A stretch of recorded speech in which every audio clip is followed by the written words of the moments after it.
Hello everyone, this is AndresRestart, and today we are talking about how some huge secrets in Donkey Kong Bananza were just revealed.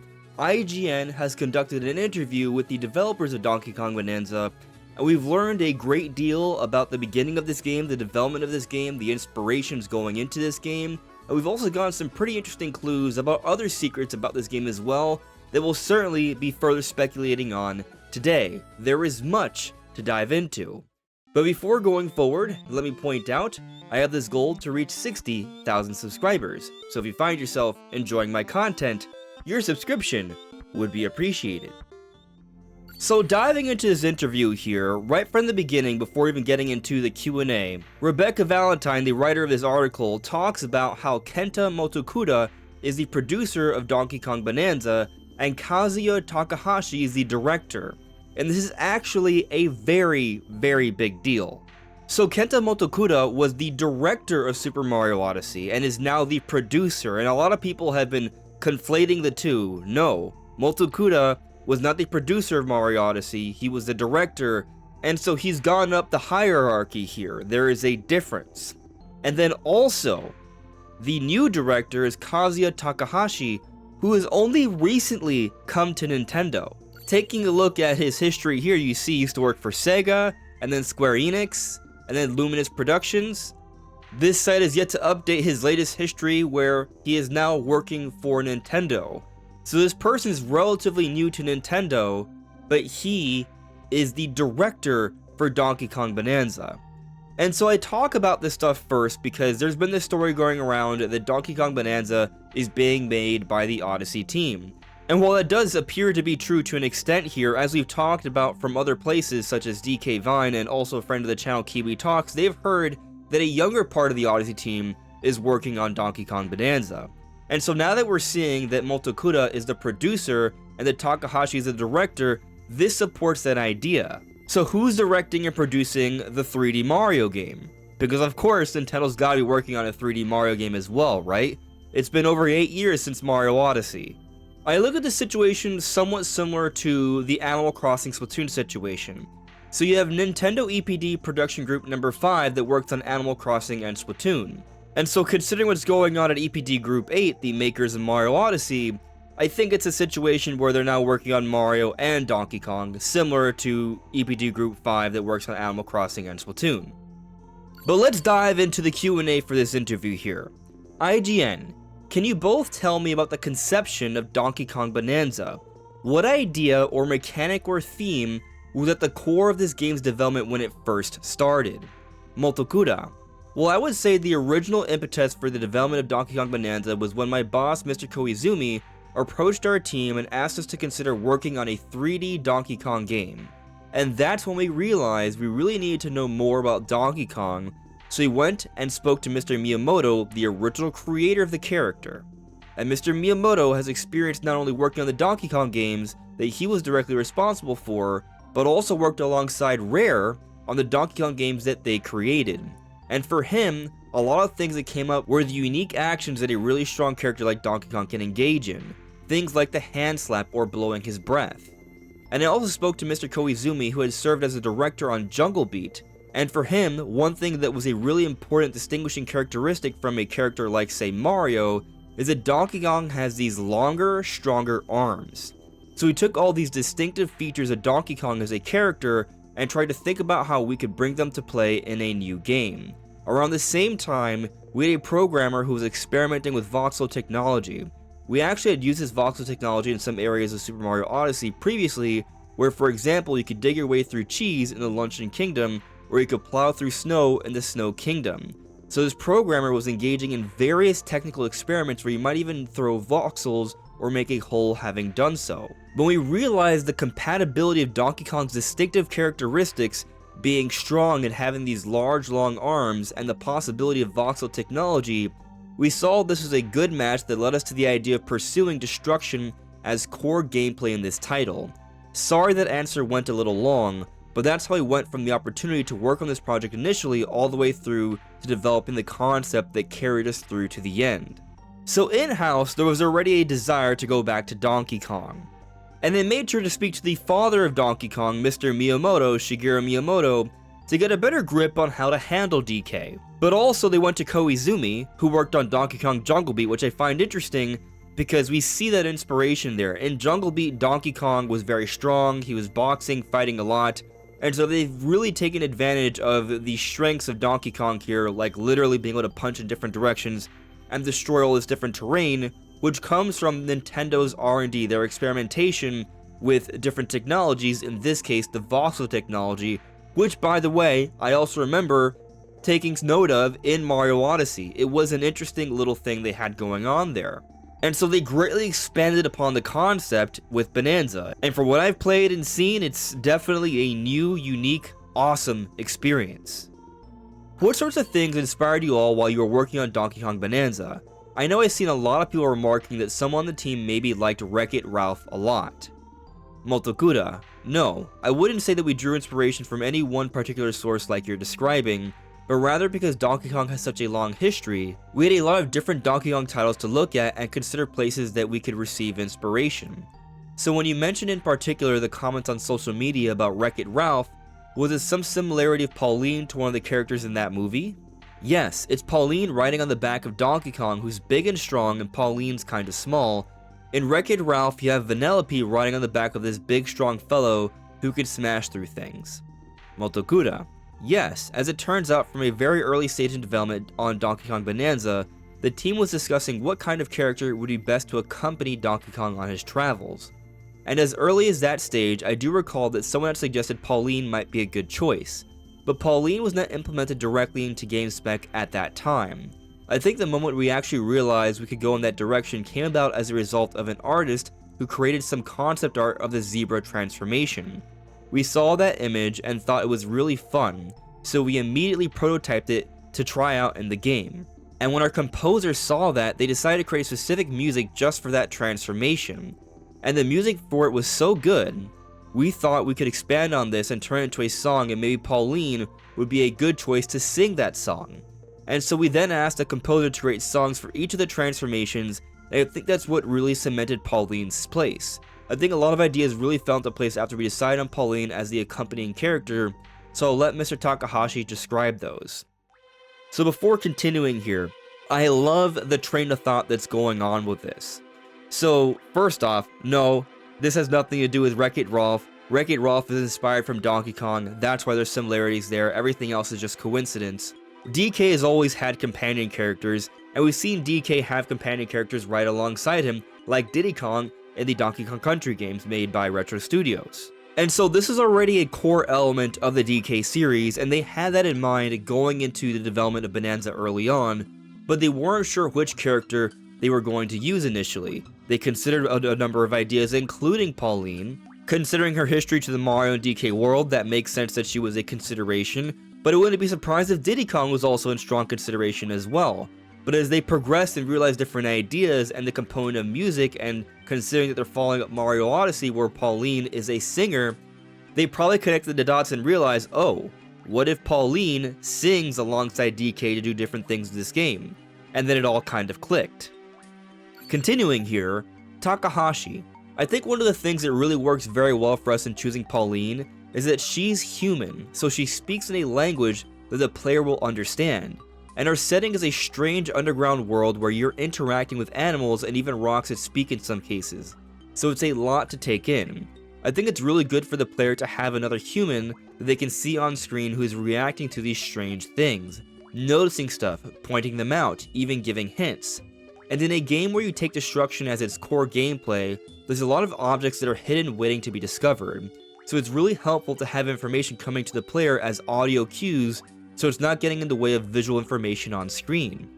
We also wanted to emphasize the power of Pauline's song in this game, and so she has the ability to make music that shows the route the player could follow or even open up new routes to go see. And we have a co-op play that allows a second player to control Pauline's vocal blasts that can interact with both the terrain and with enemies. Sorry that was a rather long answer, but I really do think a lot of ideas came out from this choice of Pauline as an accompanying character, so looking back I think was a choice we're all happy with. And so I find this explanation to be incredibly interesting as well. We actually were talking about this in a live stream a couple days ago, Brandon and I, and we were talking about how voice acting works in Bananza. And so some people were asking, why is it just Pauline that has actual English voice acting? And we thought about it for a little bit, and we came to the determination that this is probably what makes the most sense, because she's the only human in the game. Everyone else is some kind of animal, and so they do speak, but it's in a language we don't quite understand, and it still sounds good in my opinion, just for the record. But with Pauline, she stands out. She is relatable because she is a person, and the way she interacts with things and reacts to things is something we can understand on a greater level, unlike these crazy animals, including DK. As enamored as he is with these rock bananas, the Banandium, I can't say I feel the same. But her having her own human voice and it standing out goes beyond just understanding the dialogue of this game, but it also speaks to the gameplay experience, because it does help us understand more cues. And I remember when I was playing the demo in the lagoon area with Pauline riding DK, I did take note of that Pauline would say things and I would notice these cues more distinctly because of her voice speaking in a human language like English. And so the choice here with Pauline's voice in contrast to everything else in the game, it both stands out, but it also fits quite well because it's something that we can relate to. I think a lot of people were surprised when you confirmed a specific age for Pauline, that she's 13. Why do you specify her age, and why is she young in this game? Takahashi. Well, one of the important roles that we knew we wanted this character to accomplish was in accompanying Donkey Kong on his travels and acting in some cases as a bit of a narrator. And considering we would probably have both new players who are experiencing a Donkey Kong game for the first time, as well as people who are longtime fans of Donkey Kong. So we had the opportunity to offer a character that was familiar to longtime players, but had a new appearance that might be interesting for new folks as well. Motokura. And so we're always thinking about the setting of not just the world, but also each character itself and how that's going to impact player enjoyment in the end. Takahashi. Now, as to why 13-year-old in particular was a choice, I think that's something that we want players to, in the course of enjoying the game, start to puzzle out, think for themselves. Can you confirm Donkey Kong's age? Motokura. I think that's another one that maybe is a good fodder for player theories. So here we go. They are fueling fan theories here. They want us to be thinking about and speculating what's going on. This is by design. They do have something in mind here. This is confirmation from the developers of Donkey Kong Bananza. It's not just random choice. Now, of course, they also think about other things, the practicality of the matter. I'm sure they probably thought, hey, if Pauline's going to fit on DK's shoulder, we should probably put her in at a younger age, and I absolutely believe that's the case. As we talked about earlier, they weren't even sure if Pauline was going to be the companion character early on, so this entire story centered around DK and Pauline was not formed yet while they were already building the game. Gameplay first, story afterwards. That said, that doesn't mean they can't put together a compelling, interesting story where we can put together pretty cool theories. And on that note, seeing a young Pauline and knowing that you all worked on Super Mario Odyssey, I start to think story-wise that this is maybe a Super Mario Odyssey prequel. Is there an official Donkey Kong timeline? Is there a canon timeline that explains where all the Donkey Kong games go? Takahashi. Certainly because a lot of team members also worked on Mario Odyssey, there are some similarities in terms of how they think about the setting of the characters for both games. But it's something we really can't explain all of for now because we need to leave something for people to consider as they are playing the game. So they are not going to confirm the timeline at all here, but I want to speak on this because we have theorized just this, that possibly Bananza is a prequel to Mario Odyssey, because we do see that scene at the end of the Bananza Direct where DK and Pauline are falling down, and we have this monologue from Pauline, how she's talking about how she has this dream, and she's hoping she can accomplish it with DK after all these events if they get to go back to the surface. And what's interesting about this is that we know about Super Mario Odyssey, where Pauline is an adult as the mayor and singer of New Donk City, totally heavily inspired by everything Donkey Kong and all these different characters.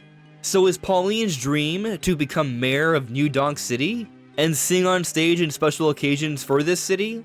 Maybe, but at the same time, we have seen boxes that say NDC, which we think stands for New Donk City, which means the city already exists, but just because the city already exists doesn't mean Pauline's already the mayor. So there's a decent chance that Bananza is a prequel based off this theory at least, and Takahashi did not deny it, but also he did not confirm it either. It could be something else. Part of me kind of hopes it is something else because I want to be surprised. But we'll see. And yet, we still have a little bit more to get into with this interview. When you were creating Donkey Kong Bananza, at what point in development did you learn that Donkey Kong was going to be receiving a visual redesign? Motokura. So we are always thinking about what sort of in-game expression of the character that would be appropriate. You want to make sure that you have a character that can be very expressive, very emotive. And so from the very beginning of the project, we were considering over the long history of Donkey Kong, what elements could we pull in terms of creating this appearance that would be fun for fans. And as a result, we spent a lot of time thinking about distinctive visual features of Donkey Kong as a character among the developers, even going all the way back to Mr. Miyamoto's original designs. We found a lot of expressive features in that character design as well. But also, in games like the Country series, you see him adventuring in a jungle where he has more of a cool and wild side. And so we wanted to pull together a lot of different elements of the character over its long history to come together for the design of Donkey Kong Bananza. And I do see that. I do see the merging of the different designs here. The original design, but also that more athletic looking, cool, wild side as well. I see the happy marriage here. And yes, Donkey Kong is oh so expressive. Skipping ahead a little bit, why was this game best suited to release on Nintendo Switch 2 as opposed to Nintendo Switch or both? Motokura. So this game originally began its development cycle on Nintendo Switch 1, and at the time we were still using voxel technology and thinking of lots of different ideas for applications. But when we learned about the Switch 2 development, we realized that the best implementation of these ideas and technology would be on the Nintendo Switch 2, Takahashi. And when I was previously talking about the importance of the continuity of destruction, that was something that we could expand on and have a longer continuous play experience with that kind of concept on the Nintendo Switch 2. So this allowed us to engage in creating really extremely rich variety of materials and very large scale changes in the environment on that new hardware. And when destruction is your core gameplay, one really important moment that we want to preserve is when a player looks at a part of the terrain and thinks, can I break this? Because that creates a very important surprise that has a lot of impact for them that was something that was best done on Switch 2. But it's not really even just the processing power of the Switch 2 that I think attracted us and gave us some interesting possibilities. There was also the device itself that offered things like mouse control, which you can use in co-op play for a second player to control Pauline's vocal blasts or DK Artist, a mode where you can sculpt a large set of voxels. So I just think it's interesting how they've been working with voxels, and that's a core element of this game. Most of the world is made up of these voxels that you can destroy and interact with in so many different ways. But also, considering what they're talking about, how the entire game is built around this, there are the different types of terrain that you have to factor in and consider, and that goes into a lot of your problem solving, and it's leading to a very new experience that no one has quite seen before. You mentioned earlier drawing inspiration from all the different Donkey Kong games there have been in the past. In what ways was it important for you to honor Donkey Kong's history and make reference to past games? And in what ways did you want to tread new ground with who Donkey Kong is in the future? Motokura. I think that balance comes from us taking the core gameplay of destruction of voxel technology, but also thinking about past game elements in which will be the best for this style of gameplay that we have now. We wanted to make sure that we were drawing elements from past titles that would be really fun for longtime fans of the series once they were implemented in Donkey Kong Bananza, especially considering the voxel destruction that makes up the core of our gameplay. But we didn't want to just rely on nostalgia alone, we wanted to make sure that these came together and blended into a new experience altogether. Takahashi. So for example, we are bringing forward some familiar gameplay elements like barrel cannons and minecarts, but we're thinking about what is different and interesting about voxel technology that allows you to do something new that people haven't seen before. And that's also kind of thinking that we did in bringing forward animal companions like Rambi, for example. But really, there's a lot of these kinds of elements for people to discover, so I hope you really enjoy finding all of those. So, one thing, if I have a one criticism about this entire interview, they asked a variety of things, and one thing they could have asked, that they did not ask, that is a pressing question for so many fans, is King K. Rool back? And they did not answer that question. However, Takahashi talks about how they've brought back so many different elements from prior Donkey Kong games, like the barrel cannons, the minecarts, and the animal companions like Rambi. And here he says there's a lot of these kinds of elements for people to discover, so I really hope you really enjoy finding all of those. So point is, there is more. he's looking forward to our discoveries of this game. And going back to what we were talking about earlier, they are thinking about the story. They are making choices about the age for Pauline and DK. And yes, this probably in some part has to do with the gameplay, but it also probably has to do with the story. They form the story around the gameplay. And so there are interesting secrets to uncover in Donkey Kong Bananza, and I definitely think King K. Rool is part of them, as we've been theorizing ad nauseum since this game was shown off a few months ago.